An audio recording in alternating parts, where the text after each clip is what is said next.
ಅದ್ರಾಗ ಹೇಳ್ರಿ ನೀವು. ಹಾಂ ಹೇಳ್ರಿ ಜರತ್ಲೆ.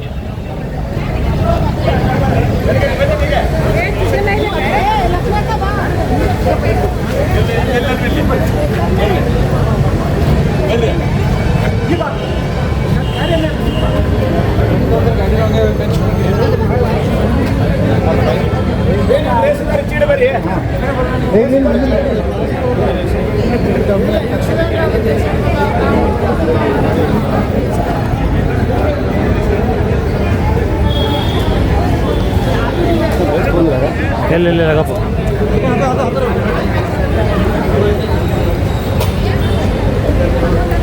ಉದಯ ಅವರೇ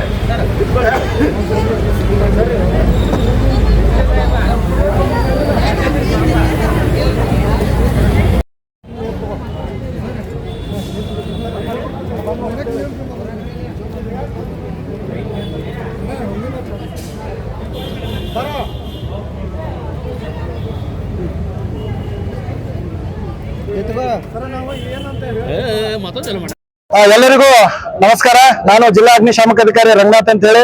ನನ್ನ ಜೊತೆಲಿ ಹೋಮ್ ಗಾರ್ಡ್ ಡಿಪಾರ್ಟ್ಮೆಂಟ್ ಕಮಾಂಡೆಂಟ್ ಸಾಹೇಬ್ರು ಇದ್ದಾರೆ, ಉಪ ಕಮಾಂಡೆಂಟ್ ಇದ್ದಾರೆ, ನಂತರ SDR PS ಆದಂತ ರವಿ ಅವರು ಇದ್ದಾರೆ.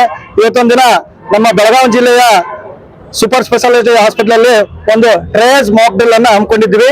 ಇದು ಹಮ್ಮಿಕೊಳ್ಳಿಕ್ಕೆ ಕಾರಣ ಏನಪ್ಪಾ ಅಂದ್ರೆ, ನಮ್ಮ ಮುಖ್ಯ ಕಚೇರಿಯಿಂದ ಆದೇಶ ಇತ್ತು ಏನಪ್ಪಾ ಅಂತಂದ್ರೆ, ನಿಮ್ಮ ಒಂದು ಜಿಲ್ಲೆಯಲ್ಲಿರುವಂತಹ ಜಿಲ್ಲಾ ಆಸ್ಪತ್ರೆಗಳಲ್ಲಿ ರೆಡ್ ಕ್ರಾಸ್ ಸಂಸ್ಥೆಗಳ ಸಹಯೋಗದಲ್ಲಿ, ನಂತರ ಸಹ ನಿಗಮ ಮತ್ತು ಸಂಸ್ಥೆಗಳ ಅಡಿಯಲ್ಲಿ ಏನಪ್ಪಾ ಅಂದ್ರೆ ಒಂದು ಟ್ರಯಲ್ಸ್ ಡ್ರಿಲ್ ಅನ್ನ ಮಾಡಬೇಕು ಅನ್ನೋಂಥದ್ದು ಹೇಳಿದ್ರು. ಇದು ಕಾರಣ ಏನಪ್ಪಾ ಅಂದ್ರೆ, ಮುಂದೆ ಯಾವ್ದಾದ್ರು ಒಂದು ವಿಪತ್ತು ಸಂಭವಿಸಿದಾದಲ್ಲಿ ಯಾವ ಇಲಾಖೆದವರು ಮತ್ತು ಜನರ ಒಂದು ಪ್ರಾಣ ರಕ್ಷಣೆ ಮಾಡೋದು, ಆಸ್ತಿ ರಕ್ಷಣೆ ಮಾಡುವಂತದ್ದು ಮತ್ತು ಜನರಿಗೆ ಮುನ್ನೆಚ್ಚರಿಕಾ ಕ್ರಮಗಳನ್ನ ಏನ್ ಮಾಡ್ಬೇಕು ಅನ್ನೋಂಥದ್ದು ಇದರ ಉದ್ದೇಶ ಆಗಿತ್ತು.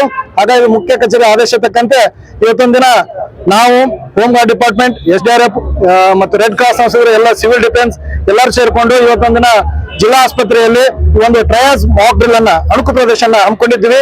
ಇಲ್ಲೇ ನಾವು ಬೆಳಗ್ಗೆನೆ ಬಂದು ಈ ಆಸ್ಪತ್ರೆನ ಪರಿಶೀಲನೆ ಮಾಡ್ಕೊಂಡು ಹೋಗಿದ್ವಿ. ಎಲ್ಲೇ ನಾವು ಯಾವ ರೀತಿ ಬೆಂಕಿಯನ್ನ ಎಲ್ಲಿ ಅಂದ್ರೆ ಜನರಿಗೂ ತೊಂದರೆ ಆಗಿರ್ಬಾರ್ದು, ಪೇಷಂಟ್ ಗಳಿಗೆ ಅಂತ ಒಂದು ಸ್ಥಳನ ಗುರುತಿಸಿ ಅಲ್ಲೇ ಹೊಗೆ ಬರುವಂತ ಒಂದು ಸೀನ್ ಅನ್ನ ಕ್ರಿಯೇಟ್ ಮಾಡಿದ್ವಿ. ಜೊತೆಗೆ ಒಂದು 7-8 ಜನ ಪೇಷಂಟ್ ಗಳನ್ನ ಕ್ರಿಯೇಟ್ ಮಾಡಿದ್ವಿ. ನಂತರ ಡಾಕ್ಟರ್ಗಳು ಏನಪ್ಪಾ ಅಂದ್ರೆ ಅವರಿಗೆ ಪ್ರಥಮ ಚಿಕಿತ್ಸೆ ನೀಡಲಿಕ್ಕೆ ಅವ್ರನ್ನ ರೆಡಿ ಮಾಡಿದ್ವಿ. ಆಂಬುಲೆನ್ಸ್ ಗಳನ್ನ ರೆಡಿ ಮಾಡ್ಕೊಂಡಿದ್ವಿ, ಫೈರ್ ಡಿಪಾರ್ಟ್ಮೆಂಟ್ ರೆಡಿ ಮಾಡ್ಕೊಂಡಿದ್ವಿ, ಹೋಮ್ ಡಿಪಾರ್ಟ್ಮೆಂಟ್ ರೆಡಿ ಮಾಡ್ಕೊಂಡಿದ್ವಿ, ಒಂದು ವೆಹಿಕಲ್ ವಿತ್ ಸಿಬ್ಬಂದಿಗಳನ್ನ ರೆಡಿ ಮಾಡ್ಕೊಂಡಿದ್ವಿ. ತದನಂತರ ನಾವು ಸುಮಾರು 4 ಗಂಟೆಗೆ ಈ ಒಂದು ಅಣುಕು ಪ್ರದರ್ಶನ ಪ್ರಾರಂಭಿಸಲಾಯಿತು. ಆಸ್ಪತ್ರೆಯ ಬಲಭಾಗದ ಒಂದು ಕಿಟಕಿಯಲ್ಲಿ ಏನಪ್ಪಾ ಅಂದ್ರೆ ಹೊಗೆ ಬರುವಂತಹ ಸನ್ನಿವೇಶ ಕಾಣುತ್ತೆ. ತತ್ಕ್ಷಣ ಬೆಂಕಿಯಲ್ಲಿ ಅಲ್ಲಿರುವಂತಹ ಪಬ್ಲಿಕ್ ಸಹ ಬೆಂಕಿ ಆಗಿದೆ ಅಂತ ಕೂಗ್ತಾ ಇರುವಂತಹ ಸೀನ್ ಕಾಣುತ್ತೆ. ತಕ್ಷಣ ಅಗ್ನಿಶಾಮಕ ಇಲಾಖೆದವರಿಗೆ ಕರೆಯನ್ನು ನೀಡಲಾಗ್ತದೆ. ಅಗ್ನಿಶಾಮಕ ಇಲಾಖೆದವರು ಸುಜಿತವಾಗಿ ವಾಹನ ಸಮೇತ ಬಂದು ಭೋಜನ ಹಾಕಿ ಆ ಬೆಂಕಿ ಆಗಿರುವಂತಹ ಸ್ಥಳಕ್ಕೆ ನೀರನ್ನು ಸಿಂಪಡಿಸುವ ಮೂಲಕ ಬೆಂಕಿ ಆರಿಸುವಂತ ಕೆಲಸ ಮಾಡ್ತಾರೆ. ಅದರ ಜೊತೆಯಲ್ಲಿ ಏನಪ್ಪಾ ಅಂದ್ರೆ SDRF ತಂಡ ಬರುತ್ತೆ, ಹಾಗೂ ಅಗ್ನಿಶಾಮಕ ಇಲಾಖೆಗಳು ಈ ಬ್ರೀದಿಂಗ್ ಅಪಟಸ್ ಸೆಟ್, ಉಸಿರಾಟದ ಸಲಕರಣೆಯನ್ನು ಹಾಕೊಂಡು ಹೊಗೆ ತುಂಬಿರುವಂತಹ ಕೊಠಡಿಯಲ್ಲಿ ಸಿಕ್ಕಾಕೊಂಡಿರುವಂತಹ ಪ್ರಜ್ಞೆ ತಪ್ಪಿರುವಂತಹ ಪೇಷಂಟ್ ಗಳನ್ನ ತೆಗೆದುಕೊಂಡು ಬರುವಂತಹ ಕೆಲಸ ಅವರು ಮಾಡ್ತಾರೆ. ಜೊತೆಯಲ್ಲಿ ಏನಪ್ಪಾ ಅಂದ್ರೆ, ಈ ಭಯೋತ್ಪಾದಕರು ಒಂದು ಬಾಂಬ್ ಅಟ್ಯಾಕ್ ಮಾಡಿದಾಗ ಈ ಹೋಮ್ ಗಾರ್ಡ್ ಡಿಪಾರ್ಟ್ಮೆಂಟ್ ಸಹ ಅದನ್ನ ಪಟಾಕಿ ಅಟೋಮ್ ಬಾಂಬ್ ಹೊಡೆಯುವ ಮೂಲಕ ಒಂದು ಬಾಂಬಿನ ಸೌಂಡ್ ಕೇಳುವ ಹಾಗೆ ಪಟಾಕಿನ ಹಾರಿಸಿ ಅಲ್ಲಿರುವಂತಹ ಒಂದು 7-8 ಜನ ಕೊಲಾಪ್ಸ್ ಆಗಿ ಬೀಳ್ತಾರೆ. ಅವ್ರನ್ನೂ ಸಹ ಏನಪ್ಪಾ ಅಂದ್ರೆ ರಕ್ಷಣೆ ಮಾಡಿ ತತ್ಕ್ಷಣ 1 ಬಿಟ್ಟು 3 ಆಂಬುಲೆನ್ಸ್ ಗಳನ್ನ ಸಹ ನಾವು ಈ ಒಂದು ಅಣುಕು ಪ್ರದರ್ಶನ ಬಳಸ್ಕೊಂಡಿದ್ವಿ. ಯಾವ ರೀತಿ ಆಂಬುಲೆನ್ಸ್ ಬರ್ತದೆ, ಜೊತೆಗೆ ಟ್ರಯಾಜ್ ಪ್ರಥಮ ಚಿಕಿತ್ಸೆಯನ್ನ ಆಸ್ಪತ್ರೆ ಸಿಬ್ಬಂದಿ ಬಹಳ ವ್ಯವಸ್ಥಿತವಾಗಿ ನಡೆಸಿಕೊಟ್ಟಿದ್ದಾರೆ.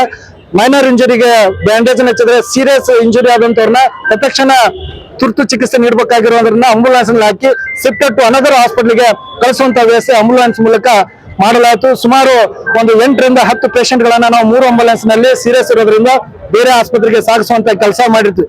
ಇದರಿಂದ ಏನಪ್ಪಾ ಅಂತಂದ್ರೆ, ಜನರು ಮುಂಜಾಗ್ರತೆ ಆವಾಗ ಏನ್ ಮಾಡಬೇಕು, ಪ್ಯಾನಿಕ್ ಆಗಬಾರ್ದು. ಆವಾಗ ಯಾವ ಇಲಾಖೆಗಳು ಯಾವ ರೀತಿ ತಮ್ಮ ಕೈ ಜೋಡಿಸಿ ತಮ್ಮ ಕರ್ತವ್ಯವನ್ನು ನಿರ್ವಹಿಸ್ತವೆ, ಜೀವದ ಹಂಗ ತೊರೆದು ಕೆಲಸ ಮಾಡ್ತವೆ ಅನ್ನುವಂಥದ್ದು ತೋರಿಸುವಂತದ್ದು. ಫಸ್ಟ್ ಆಫ್ ಆಲ್ ಜನರ ಪ್ರಾಣ ರಕ್ಷಣೆ, ಆಸ್ತಿ ಪಾಸ್ತಿ ರಕ್ಷಣೆ, ಜೊತೆಗೆ ಈ ಅವೇರ್ನೆಸ್ ಮೂಡಿಸುವಂತಹ ಕಾರ್ಯಕ್ರಮ ಇವತ್ತಿನ ಟ್ರಯಲ್ಸ್ ಮಾಕ್ ಡ್ರಿಲ್ ಉದ್ದೇಶ ಆಗಿತ್ತು. ತಮ್ಮೆಲ್ಲರಿಗೂ ನಮಸ್ಕಾರ ಹೇಳ್ತಾ, ಮಾಧ್ಯಮ ಮಿತ್ರರಿಗೂ ಮತ್ತೊಮ್ಮೆ ತಮಗೆ ನಮಸ್ಕಾರ. Thank you.